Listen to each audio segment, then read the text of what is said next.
Ashley Flynn, ibu 37 tahun dengan 2 anak dan pelatih voli sekolah menengah, ditembak mati di rumahnya pada tengah malam di kota yang tenang. Suami dan 2 putrinya juga di rumah, selamat tanpa luka. Polisi menyebut ada tanda masuk paksa.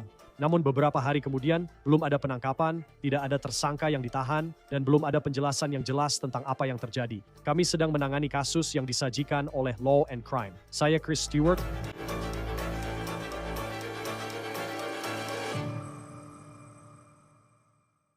Seorang ibu dari 2 anak, seorang istri, pelatih voli sekolah menengah, seorang wanita yang digambarkan oleh banyak orang yang mengenalnya sebagai penuh kasih, ramah, dan senyumnya tak terlupakan. Mari kita bahas kasus ini. Dini hari 16 Februari, 2 hari usai Valentine. Polisi Ohio dipanggil ke rumah Ashley Flynn dan suaminya, di mana Ashley ditembak dan kemudian dinyatakan meninggal. Suaminya dan 2 putri kecil mereka juga berada di dalam rumah ini dan sungguh ajaib bahwa mereka selamat dan tidak terluka. Sekarang, saat ini polisi belum banyak bicara namun pernyataan mereka sangat berarti.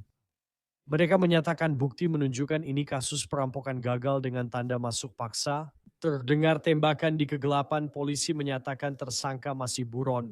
Mereka yakin ini perampokan, seseorang masuk ke rumah dan menembak Ashley Flynn hingga tewas. Beberapa hari telah berlalu, namun belum ada penangkapan. Dan pertanyaan yang ditanyakan semua orang di kota kecil yang tenang di Ohio ini adalah, siapa yang akan masuk ke rumah sebuah keluarga di tengah malam? Dan mengapa mereka melakukannya? Mengapa mereka masuk ke rumah itu? Apakah seseorang menargetkan keluarga Flynn atau Ashley Flynn atau ini murni kebetulan? Polisi belum memberi pernyataan soal hal ini. Untuk memahami apa yang terjadi dalam kasus ini dan apa yang terjadi pada Ashley Flynn, Anda harus mulai dengan siapa dia sebagai pribadi. 37 tahun tinggal di Tip City, Ohio, komunitas kecil sekitar 20 menit utara Dayton. Ashley sudah menikah, punya 2 putri, dan menghabiskan hidupnya bekerja dengan anak-anak dan orang lain. Dia sangat terbuka menjadi guru pengganti di sekolah Tip City, pelatih bola voli di sekolah menengah pertama tipe Kanu, dan rajin ke gereja. Dia dan suaminya adalah anggota Christian Life Center, yaitu sebuah gereja di Dayton. Dan komunitas itu benar-benar merasakan kehilangan mereka. Ashley Flynn dikenal sebagai anggota yang dicintai dan taat menjalankan imannya. Distrik sekolah Ashley menyatakan senyum, kehangatan, dan kebaikannya yang tak terlupakan. Dan mengenal kebaikan pribadi Ashley Flynn. Hal ini membuat sangat sulit untuk memahami mengapa kejadian ini terjadi di dalam rumahnya, menurut polisi. Inilah yang kami ketahui tentang apa yang terjadi. Polisi Tip City melaporkan kejadian itu terjadi dini hari Senin 16 Februari setelah pukul 2.30 saat mereka menerima panggilan. Di ujung telepon yang lain adalah suami Ashley, dan dia melaporkan bahwa seseorang telah masuk ke rumah mereka. Panggilan itu memicu respons, dan respons tersebut terekam secara langsung melalui lalu lintas pemindai polisi yang berhasil kami dapatkan. Dengarkan ini, akan terjadi. Di Cunningham Court, seseorang masuk ke rumah keluarga rumah Van identitasnya tidak diketahui. Jika masih ada, pintu garasi terbuka. Pelapor dan putrinya mengunci diri di kamar tidur. Hanya koreksi, para remaja itu berada di kamar mereka masing-masing. Saat ini sedang tidur. Seorang perempuan tertembak di kepala dan tidak merespons. Ini informasinya, City Manic 31. Bagus. Jelas. Petugas kami sudah di lokasi dan meminta Anda bersiap di gereja Upper Room. Claire yang terhormat akan bersiap di gereja. Polisi membentuk perimeter dan mereka menyisir lingkungan sekitar.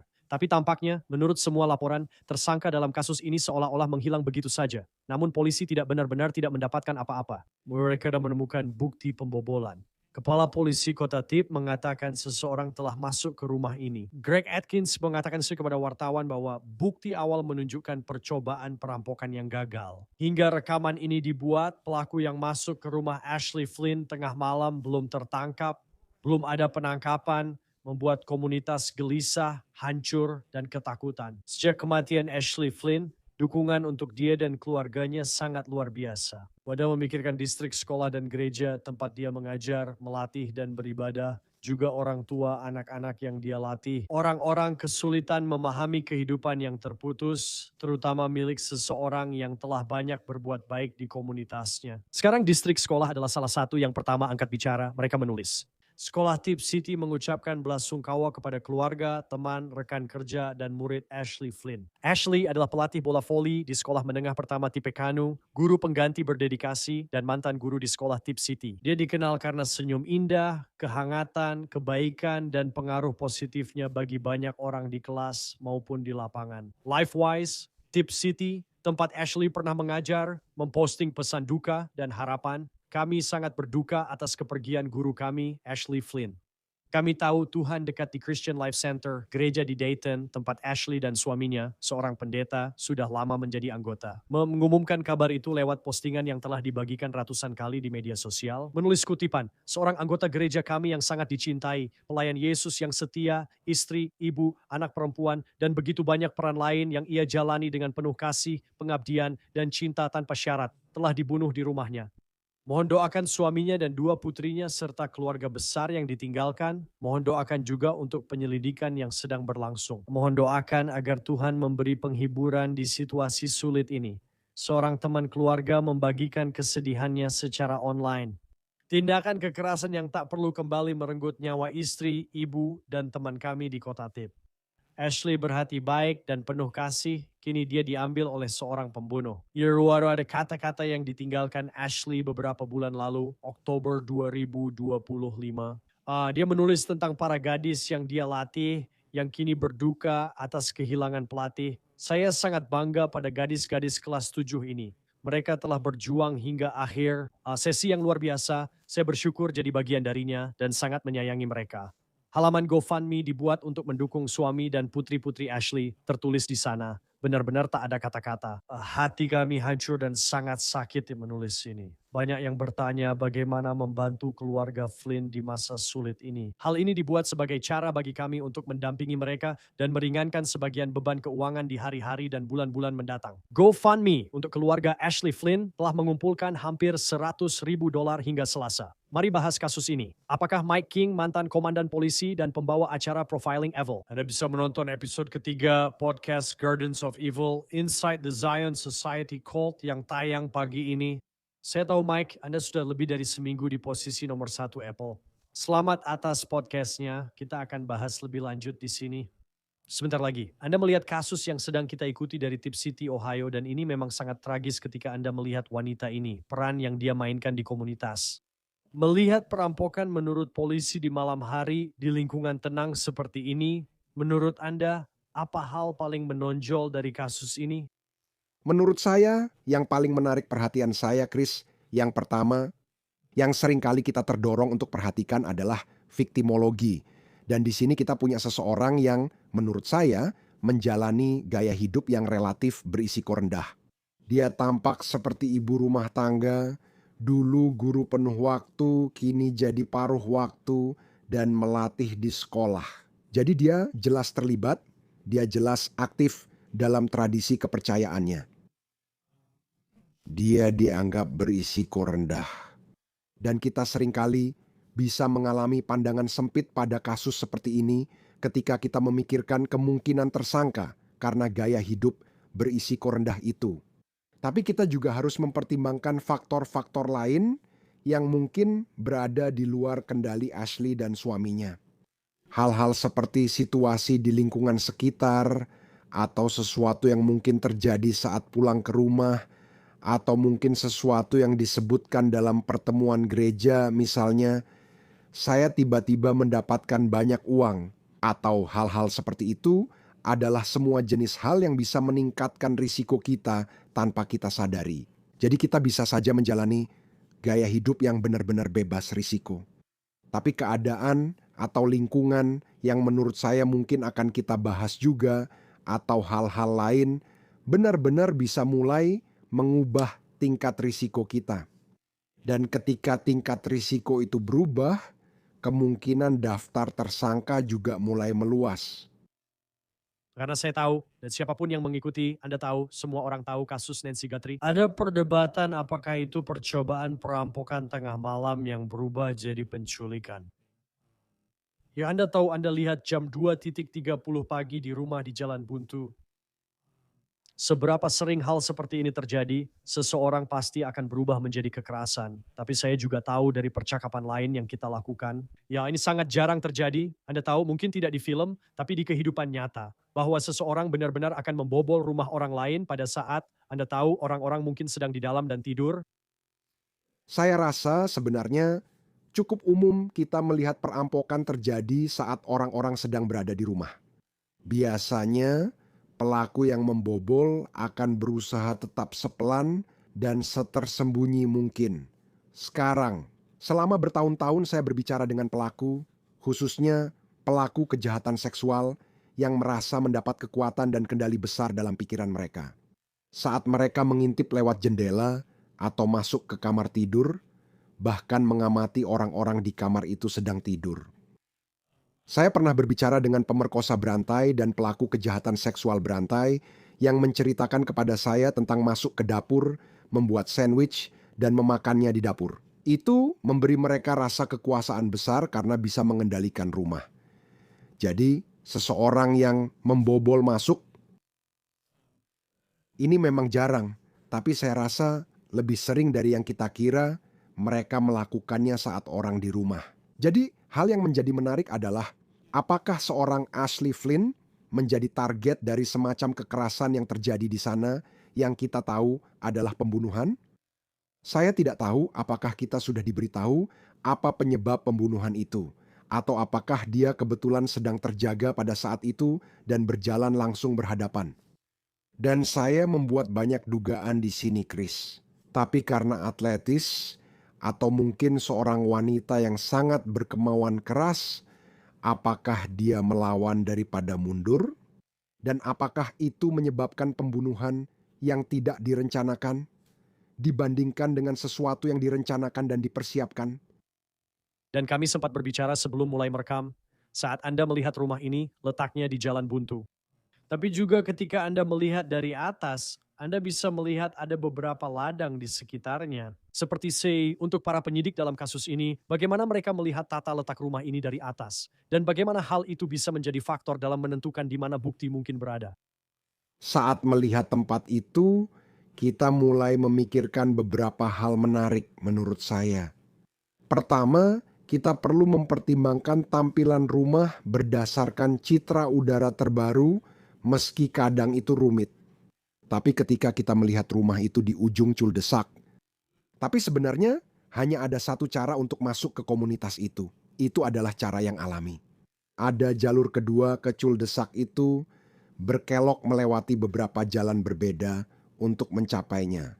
Jadi kita bisa mulai melihat jalur keluar, titik akses, dan mulai berteori apakah seseorang mungkin datang dengan kendaraan atau parkir di jalan raya, lalu berjalan masuk dan melakukan pencurian atau kejahatan lainnya. Akan menarik untuk mengetahui apakah kejahatan lain terjadi di area yang sama dengan pencurian dan pembunuhan ini. Dan jika ada hal-hal seperti pencurian di mobil atau kamera ring yang merekam orang-orang yang berkeliaran di halaman. Semua ini memberi kita petunjuk nyata tentang apa yang dipikirkan dan dilakukan predator ini, serta kemungkinan motifnya. Karena jika dia langsung pulang, perilakunya sangat berbeda dibandingkan saat berjalan-jalan dan menemukan sesuatu yang tampak seperti kesempatan spontan. Menurut saya, hal lain jika ada yang melihat citra udara adalah kenyataan bahwa ada ruang terbuka lebar di mana seseorang bisa menikmati kenyamanan bersembunyi. Karena malam hari, mungkin tidak banyak tempat berlindung selain pagar, di mana tampaknya ada pohon-pohon di sebelah utara rumah mereka dan sebuah ladang besar. Tapi sekali lagi, tempat seperti ini bisa memberikan akses masuk dan keluar yang sangat baik. Kita harus mempertimbangkan hal itu saat menilai perilaku pelaku. Intinya adalah Chris.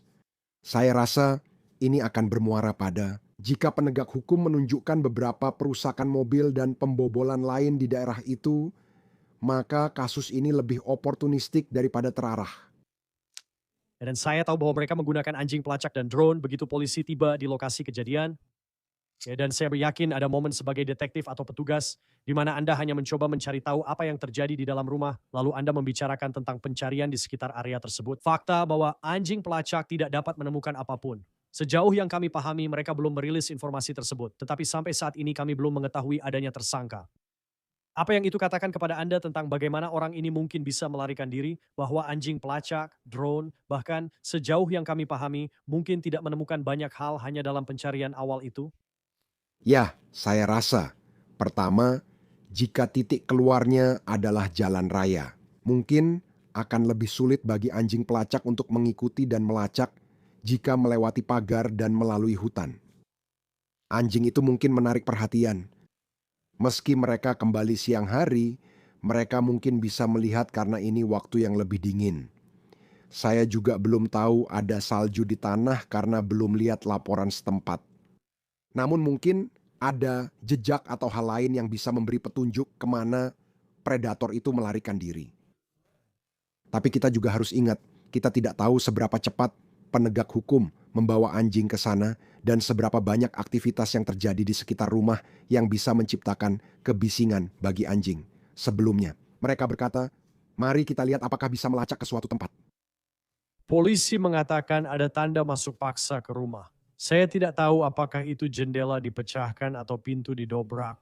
Ya, tapi jika ada tanda masuk paksa, bukti apa yang biasanya tertinggal, itu bisa membantu menemukan pelakunya. Pria itu, ini jadi harta karun bagi penyelidik karena Anda bisa mencoba memeriksa. Metode apa yang digunakan untuk masuk ke rumah itu? Apakah karena kelalaian sehingga pintu dibiarkan tidak terkunci dan pelaku mudah masuk? Apakah ada kasa jendela yang dilepas dan jendela dicongkel? Dan jika kasa itu dilepas, apakah kasa itu dipotong? Apakah kasa itu dicongkel dari bingkai dengan obeng lalu ditarik keluar? Semua hal ini memberi kita petunjuk tentang kemampuan si pemangsa. Dan yang paling penting, adanya unsur perencanaan untuk melakukan kejahatan seperti ini. Kita sering mendengar predator seksual membawa perlengkapan ini untuk mengikat atau melakukan kejahatan. Pencuri pun tidak berbeda. Mereka mungkin membawa obeng atau pisau eksakto atau pemotong kotak untuk memotong kawat kasa dan pemotong baut untuk memotong rantai atau sesuatu yang lain. Semua itu bisa ditemukan sebagai barang bukti yang mulai mengarah kembali ke individu yang bertanggung jawab ini. Kamu tidak bisa masuk ke tempat kejadian lalu pergi tanpa membawa atau mengambil sesuatu. Jadi kita juga harus mencari semua bukti forensik yang saya yakin sedang mereka gali. Dan dalam kasus di mana ada perampokan dan yang berubah menjadi kekerasan, bahkan dengan cara seperti ini, seberapa sering kamu menemukan hal itu? Atau para saudara rumah itu adalah pertama kalinya mereka pernah berada di rumah itu, pernah melihat rumah itu. Mereka hanya memilih satu dan mereka memutuskan bahwa itulah rumah yang akan mereka sasar malam itu pada pukul 2.30 pagi. Saat menyelidiki, kamu mengingat kembali, menonton rekaman kamera pintu ring, dan melihat kejadian beberapa hari atau minggu sebelumnya untuk memeriksa apakah ada orang mencurigakan yang mengamati rumah di daerah itu. Maksud saya, ini kembali ke apakah itu terencana atau kebetulan, bukan? Dan gagasan bahwa sebuah kejadian yang terencana akan memberikan beberapa bukti adanya persiapan sebelumnya. Sesuatu yang menunjukkan, bukan hanya membawa obeng di saku belakang karena saya seorang pencuri. Tapi benar-benar memikirkan bagaimana saya akan masuk ke target tertentu ini. Hal-hal itu menjadi sangat penting dibandingkan dengan kebalikannya, yaitu hanya berjalan-jalan dan tiba-tiba melihat, astaga, pintu di belakang rumah ini terbuka. Kamu tahu, kita pernah melihat video di YouTube atau tempat lain yang menampilkan tempat parkir di mana orang-orang lewat dan memeriksa pintu mobil. Mereka penjahat oportunis. Jadi sangat penting bagi kita untuk tidak, sebagai penegak hukum, kita tidak langsung menyimpulkan. Kita biarkan fakta yang mengungkap apa yang sebenarnya terjadi di sini. Jangan hanya datang dan bilang, Pak, minggu lalu saya tangani kasus perampokan serupa, jadi pasti pelakunya sama. Kita pun terus berusaha memutarbalikkan fakta agar sesuai dengan anggapan kita. Tidak, saya senang Anda membahas ini karena sering didengar. Padahal perampokan malam hari sangat jarang. Namun, saya perlu menyinggung kasus Guthrie. Karena hal itu sedang jadi perhatian banyak orang, banyak video diunggah tentang orang mencurigakan menarik gagang pintu tengah malam di Tucson, Arizona. Yori, memang sepertinya ada kemungkinan bahwa memang ada orang-orang di luar sana yang oportunis seperti itu. Dalam kasus ini, dia adalah pelatih, guru, dan jemaat gereja yang taat. Dia adalah seorang guru sekolah minggu atau mengajar di sebuah pusat Kristen di daerah Dayton, Tip City. Jadi dia adalah seseorang yang dikenal dan Anda bisa melihatnya dari banyaknya orang yang mengenangnya di media sosial dan mengatakan betapa hebatnya dia sebagai seorang pribadi. Pada saat yang sama, ketika Anda memiliki posisi seperti itu, bagaimana hal itu memengaruhi penyelidikan? Mengetahui bahwa dia dikenal oleh begitu banyak orang di komunitas ini, kemungkinan tersangka punya masalah dengan orang yang tidak kami ketahui. Ya, meskipun mungkin terasa tidak nyaman, karena menurut saya dia adalah individu dengan risiko rendah. Anda harus mulai dari lingkaran terdalam dan bekerja keluar. Jadi misalnya, sepertinya suaminya tidak melakukan sesuatu yang mencurigakan. Seperti mengatakan dia ingin memiliki pengacara sebelum berbicara dengan penegak hukum atau hal lain seperti itu. Sejauh ini dari laporan yang terbatas, dia tampak kooperatif.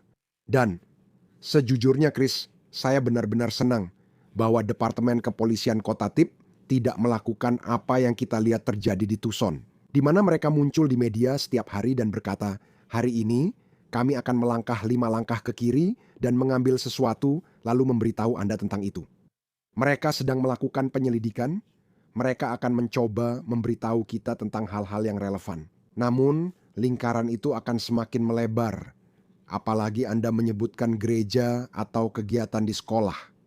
Lingkaran pengaruh itu, karena menurut saya dia berisiko rendah, akan tetap melihat orang-orang seperti itu. Itu mungkin berarti orang-orang di gereja akan diajak bicara. Itu bukan berarti mereka diinterogasi, hanya berarti mereka ditanyai. Apa yang Anda ketahui? Apa yang bisa Anda bantu saya pahami? Itu bahkan bisa melibatkan tim dan orang tua dari tim yang dia latih dan yang lainnya. Karena jika memang ada bukti yang mendukung bahwa ini adalah peristiwa yang ditargetkan, maka secara statistik peristiwa yang ditargetkan pada individu berisiko rendah biasanya melibatkan korban yang menjadi sasaran oleh seseorang yang mereka kenal, atau setidaknya seseorang yang tahu siapa mereka. Lingkarannya sangat sempit. Ya, betapa sulitnya kasus Ohio ini dengan seseorang yang tampaknya sangat berjasa bagi komunitas dan berbuat banyak kebaikan. Seorang ibu dan istri yang tewas seperti ini sangat mengerikan. Mike King, mantan komandan polisi. Senang Anda hadir di Law and Crime. Podcast Anda sedang sangat populer dan menempati posisi pertama di Apple. Ingin membahasnya? Episode 3 Gardens of Evil tentang sekte Zion Society tayang hari ini. Apa yang perlu diketahui? Anda tahu, ini dibangun berdasarkan buku saya, Deceived, sebuah memoir investigasi tentang sekte Zion Society yang sudah sering kita bicarakan.